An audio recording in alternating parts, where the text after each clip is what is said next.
মুরগির ফার্ম যদি মুরগির ফার্ম যদি আপনি পাহারা দিতে পাতি হিয়াল দেন, মুরগির ফার্মের মুরগি বাড়বে না কমবে? কোন বাড়বে না কমবো? এই আমার আল্লাহ বিবেক দিচ্ছে না যে আল্লাহরই ভয় করে না। আর এখন কিন্তু আবার বিভিন্ন রকমই করতেছে। যে আল্লাহরই ভয় করে না, মসজিদ আজান দিলে মসজিদে ঢোকে না। আপনি হে গমের বস্তা পাহারা দেবে, হে তো গমের বস্তা নিজের ঘরে ঢুকাইব। এইভাবে চিনবেন যে যার আল্লাহর ভয় আছে, যার সিনে আল্লাহর ভয় আছে, সে আপনার একজন হক আদায় করবে।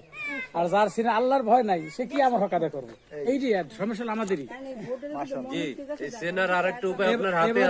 এবার চরমনার হুজুর দিয়ে দেখেন, আলেম মার্কা আছে, ব্যক্তির ছবি নেই। এবার ভোট দিবেন আর ইনশাআল্লাহ আপনাদের চাওয়া ছাড়া প্রয়োজন মিটানো হবে। এবার ইনশাআল্লাহ হইব সবকিছু, এবার ইনশাআল্লাহ সবকিছু হইব।